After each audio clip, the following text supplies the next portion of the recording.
Bwana, baada ya taarifa ambayo ilikuwa ikieleza kwamba mtoto wa Stefano Aziz Ki amefariki na tukawa tumekusogezea bwana, taarifa ambayo pia tumeipata ni kwamba yule si mtoto wa Stefano Aziz Ki. Bwana, taarifa inaeleza kwamba Noel Mangoma ambaye ni meneja wa mke wa Aziz Ki kwa maana ya Hamisa Mobeto ametoa taarifa ya ufafanuzi kuhusu taarifa za msiba uliompata mchezaji Aziz Ki. Bwana, taarifa hiyo inaeleza kwamba tumepokea ujumbe nyingi za rambirambi kufuatia ripoti za hivi karibuni zilizotolewa na klabu ya mpira wa miguu Wydad kuhusu kifo cha mtoto anayeaminika kuwa ni wa Aziz Ki. Tungependa kufafanua kwamba mtoto aliyefariki hakuwa mtoto wa Aziz Ki, bali marehemu alikuwa ni mtoto wa dada yake Aziz Ki ambaye amefariki huko Burkina Faso. Tunathamini kwa dhati upendo, sara na rambirambi zilizoonyeshwa na mashabiki, vilabu na jumuiya ya mpira wa miguu wakati huu mgumu. Roho ya marehemu ipumzike kwa amani na Mungu awape nguvu na faraja ya familia.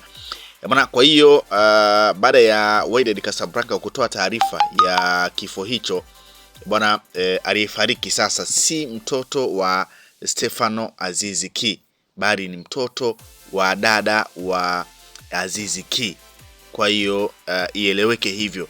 Kwa hiyo taarifa, aliyefariki sio mtoto wa Stefano Aziz Ki, bali ni mtoto wa dada yake. Na tumeona taarifa nyingi of course zikiwa zimesambaa mitandaoni kuhusiana na kifo cha mtoto wa Stefano Aziz Ki, na si mtoto kama ambavyo ilikuwa imeelezwa, na kama ambavyo pia tulikusogezea taarifa, aliyefariki ni mtoto wa dada yake Stefano Aziz Ki. Kwa hiyo uongozi umeeleza kuwa mtoto aliyefariki hakuwa mtoto wa Aziz Ki, bali alikuwa mtoto wa dada yake ambaye alifariki dunia nchini Burkina Faso akiwa kazini.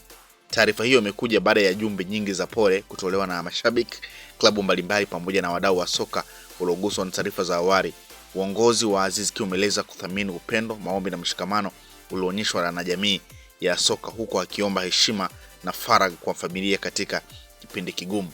Kwa hiyo ieleweke hivyo kwamba aliyefariki sio mtoto wa Stefano Aziz Ki, ni mtoto wa dada wa Stefano Aziz